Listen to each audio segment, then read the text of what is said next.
My name is Lara. My life at 45 was a testament to what hard work and independence could achieve.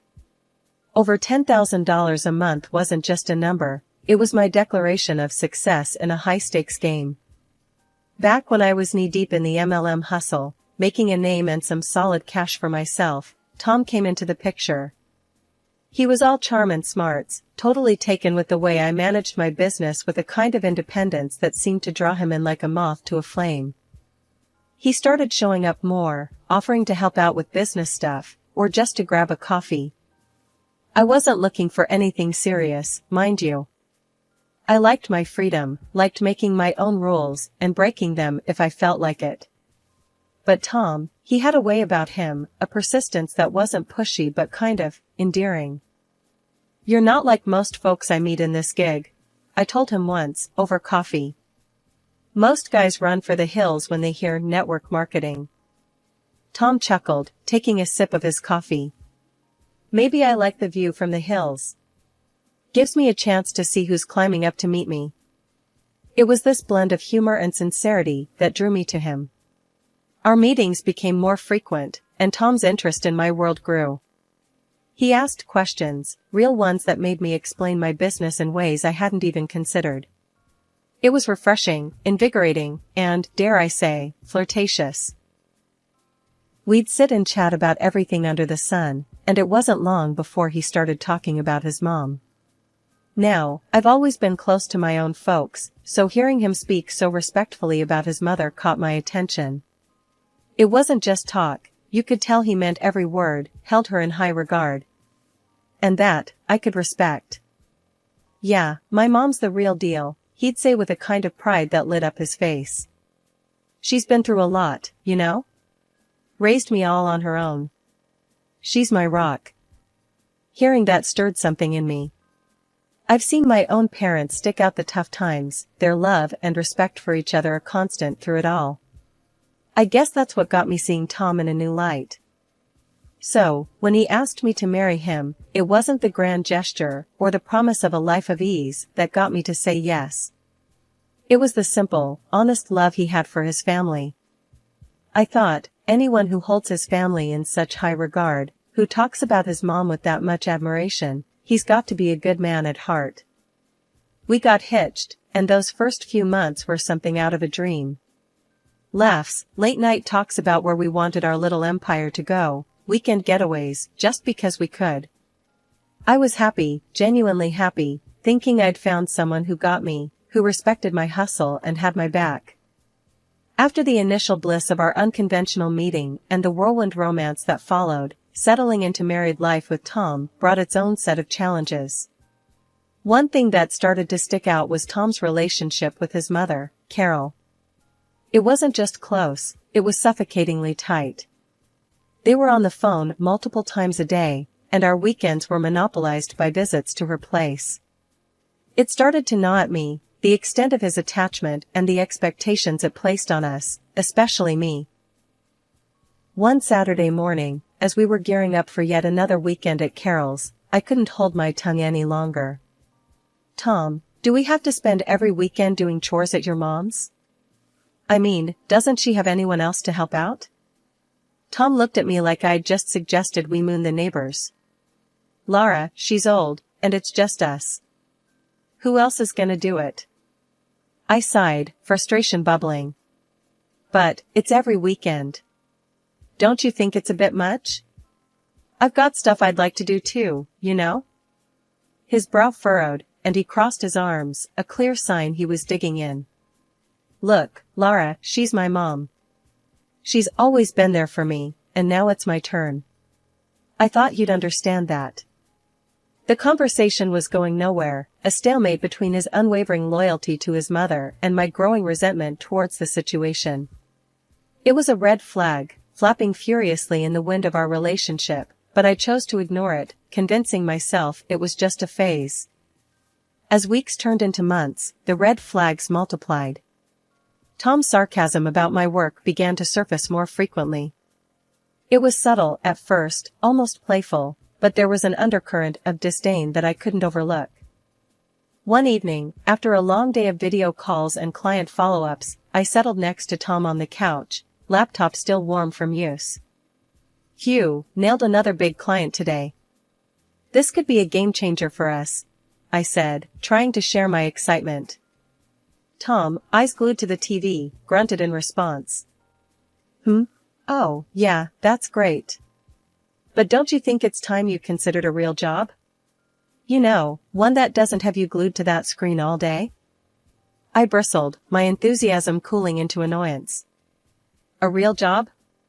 Tom, this is a real job. I'm making more than we'd ever dreamed of. What's not real about that?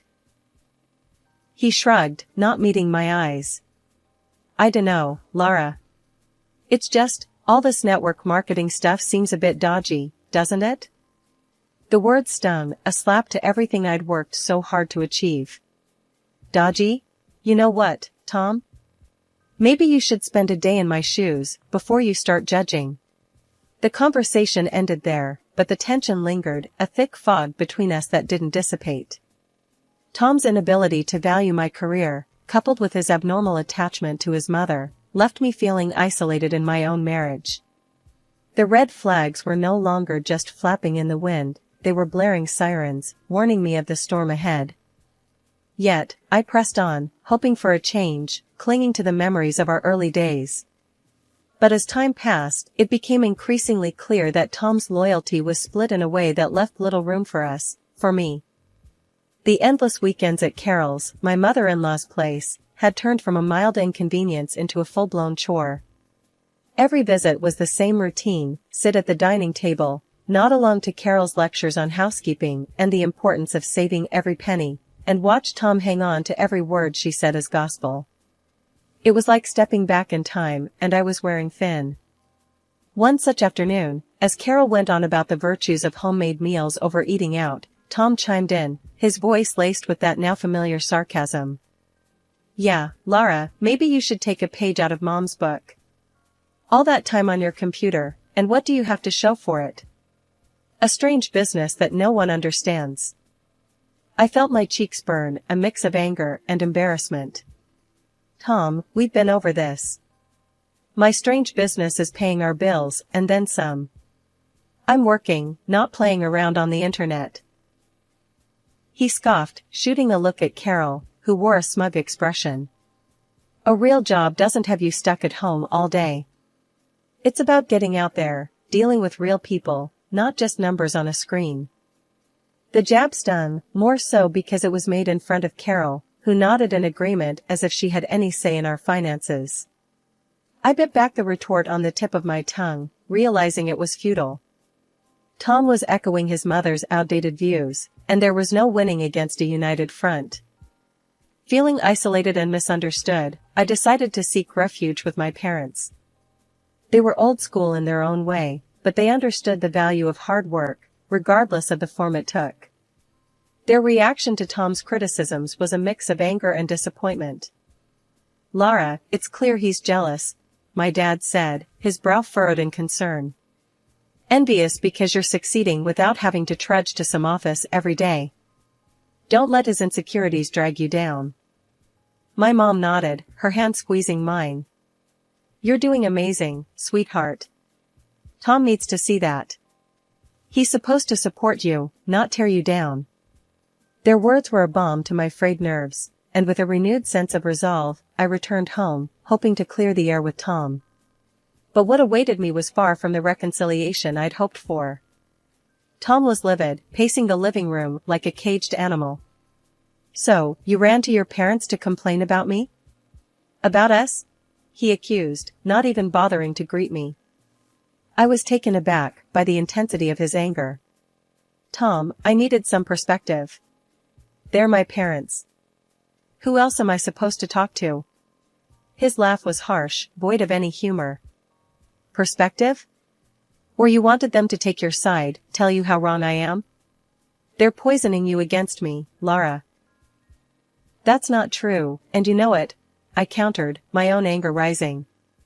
They're worried about us, about how we're not communicating. It's not about taking sides. But Tom wouldn't hear it. No, it's always about sides with you. Your business, your money, your parents. What about me, Lara? When do I get to be a part of this marriage? Eventually, the tension cooled, and we found our way back to a fragile truce, but the cracks remained, widening with every sarcastic comment, every dismissive gesture. The air was thick with tension, the kind that settles in your stomach like a bad meal, as we sat around Carol's, my mother-in-law's, cluttered dining table. As usual, Tom and Carol were in their element, a duo of traditional views and thinly veiled jabs at my expense. Today's topic of choice, once again, veered towards the proper roles in marriage, a well Carol seemed to draw from endlessly. You know, Lara, Tom started, his voice laced with that familiar patronizing tone. Mom's right. There's more to being a wife than just making money. Maybe it's time you started focusing on what really matters. I clenched my fists under the table, my patience wearing thin. And what, according to you, really matters? Cleaning? Cooking? Being at your beck and call? Carol jumped in, her voice sharp. Exactly. It's about making a home, caring for your husband. Not glued to a screen all day. I know plenty of women who'd be more than happy to take your place, ones who understand the value of a proper marriage. The audacity of her words struck a nerve. Oh, is that so? I shot back, my voice rising despite my attempts to keep calm. You think you can just replace me with some step-forward wife who fits your outdated idea of a proper marriage? Tom's allegiance was clear as he nodded along with his mother's cruel suggestion. Lara, you're missing the point. It's not about replacing you. It's about what's best for us, for our family. Best for us? Or best for you and your mother? I countered, feeling the weight of their united front. Since when did our marriage become a three-person decision? The humiliation of being openly discussed as replaceable, as if I were nothing more than a poor fit in their perfect world, was a new low. Feeling cornered and outnumbered, I pushed back from the table, my chair scraping loudly against the floor. You know what? If you're so convinced you can find someone better, then maybe you should. I spat out, the hurt evident in my voice. Tom looked taken aback, as if he hadn't expected his words and his mother's to cut so deep. But the damage was done, the line drawn in the sand. I thought marriage was about partnership, support, and love. Not constant criticism and unrealistic expectations, I said, my voice steady despite the turmoil inside. There was a heavy silence, one that spoke volumes about the state of our relationship. As I walked out of the room, the sound of my footsteps echoed, a resolute declaration that I wouldn't be belittled or demeaned any longer. After the last blow-up, I was done. Done with the weekend cleanups at Carol's, done with the moralizing, just done. Tom tried to guilt-trip me about it, calling me selfish, saying I didn't care about family. But I wasn't having any of it this time. I had reached my limit. Then came the day that broke the camel's back. I noticed our joint account was bleeding money, a lot of it. Money we'd been scrimping and saving for a new car, our dream car. My heart raced as I logged into our online banking, only to see a massive transaction that nearly wiped us out. I confronted Tom the moment he walked through the door. Where's the money, Tom? The car fund, it's practically gone. He couldn't look me in the eye. I had to use it for something important. Important? What could possibly be more important than what we've been saving for? I was fuming, barely containing my anger. It was for Mom's trip, her dream cruise to Europe. He mumbled it out like a confession. I was stunned into silence for a moment. You used our savings? For a cruise? Without even asking me? I couldn't believe what I was hearing. Tom finally faced me, his expression a mix of guilt and defiance. I thought you'd understand. It's her dream. Her dream? What about our dreams, Tom? What about our plans? I was shouting now, my voice echoing off the walls. He had no answer, just stood there looking pathetic. That's when I decided to take matters into my own hands. I called Carol, hoping, maybe foolishly, that she'd see reason. Carol, this has to stop. Tom used our savings for your trip. This is a mistake. You need to cancel it, I said, trying to keep my voice steady. Her laughter over the phone was like acid. Cancel? Why would I do that? It's a gift from my son. And as for the money, dear, I'm sure you can earn it back. The contempt in her voice was palpable. You're not even going to consider it? After everything, this is how little you think of me? I was grasping at straws, but I had to try. Listen, darling, I'm not refusing a trip of a lifetime. And if you're not happy, well, Tom's already prepared for that too. Check the desk drawer, she said, her voice cold. I hung up and went straight to the desk, my hands trembling. There, among bills and old receipts, were the divorce papers, signed and ready to go, as if Tom had been planning this all along. My heart wasn't just broken, it was pulverized. I signed them, my hands steady, but my soul in turmoil. Packing my bags felt like I was erasing a part of my life, a part one once cherished. As I zipped up the last of my luggage, Tom finally spoke up. His words were a cold dagger. I saw how you talked to my mother. No respect. You don't deserve to be in this house. You don't deserve me. His words hit me like a slap. The arrogance. The conceit. To think he saw himself as some prize, worth fighting over, after everything that happened. It was laughable, if it wasn't so tragic. Yeah? Well, maybe I don't want to deserve a man who thinks so little of me. Who values his mother's happiness over his wife's. My voice was calm, but inside, I was a whirlwind of emotion. Tom just shrugged, a smug look on his face. Good luck finding someone who'll put up with you like I did. I shook my head, disbelief and anger mingling. Trust me, Tom, the only thing I'll be looking for is peace. Something you and your mother never gave me. Leaving that house, I felt a weight lifting off me. It was the end of one chapter and the start of another. Driving to my parents' house, the emotions were overwhelming. But as soon as I saw the familiar front door, a sense of relief washed over me. This was home. This was where I belonged.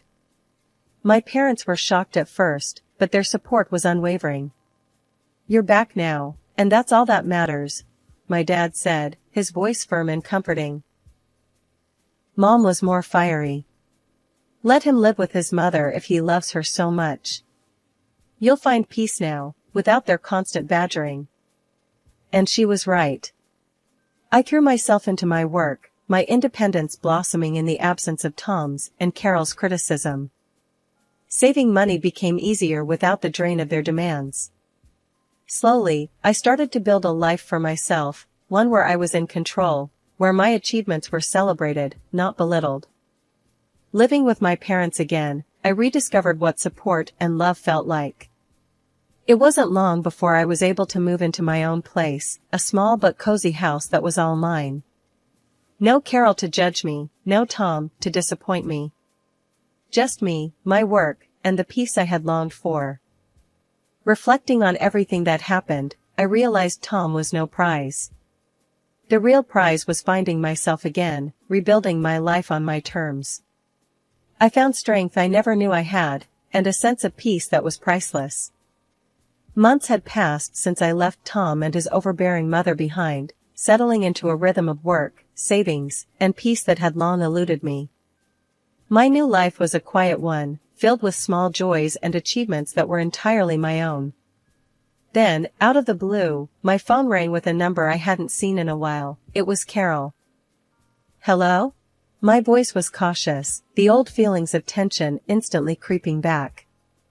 Lara, it's Carol. We need your help.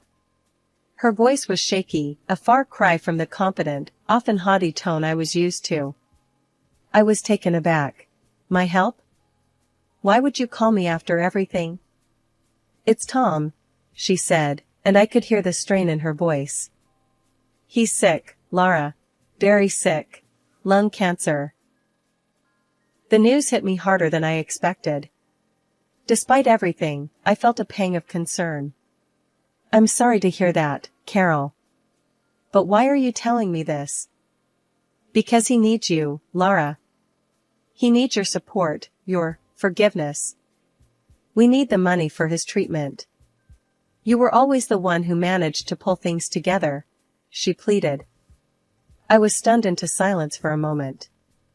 The audacity of her request left me speechless. You want my money?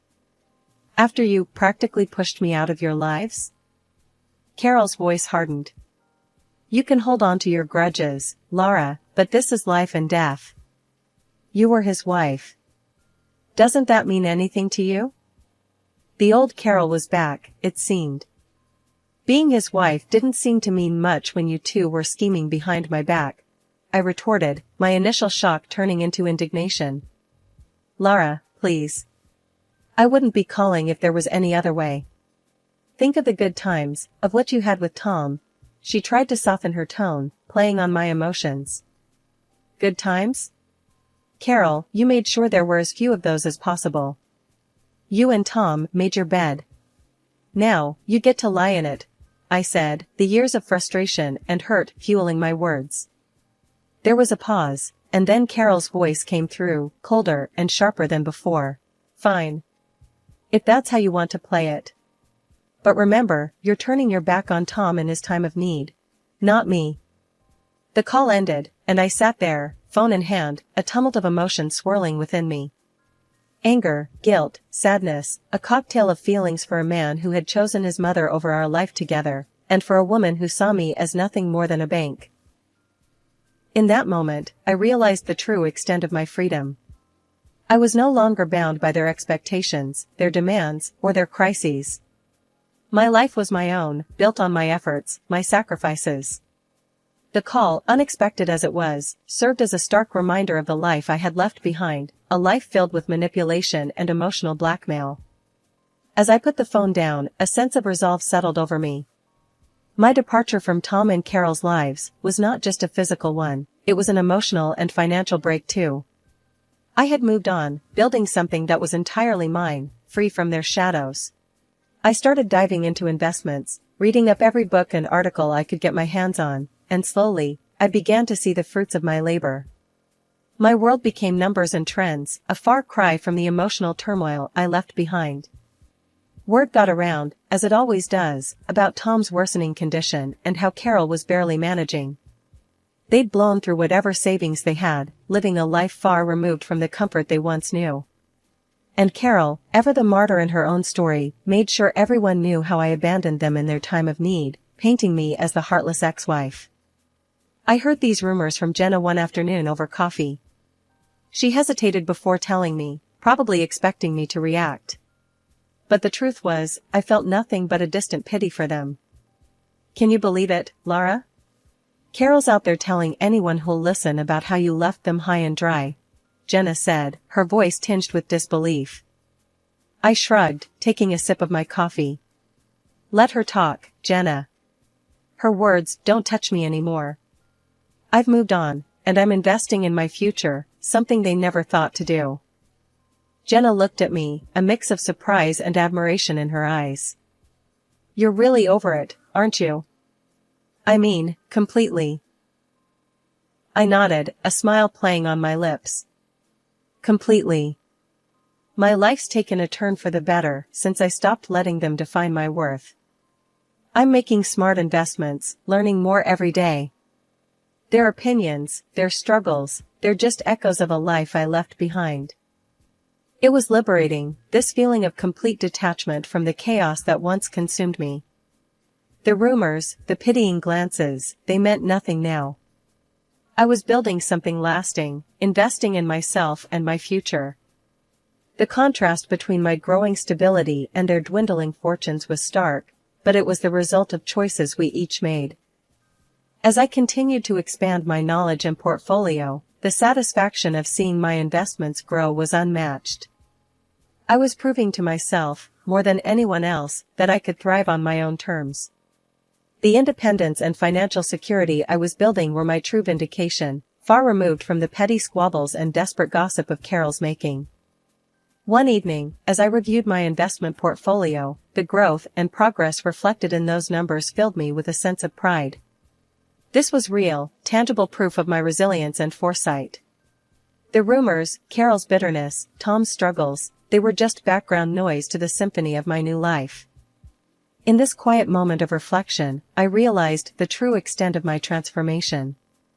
I had not only survived the storm, but emerged stronger, wiser, and more determined. My past with Tom and Carol was a chapter closed, a lesson learned, and my future was a canvas I was eager to fill with the colors of success and peace.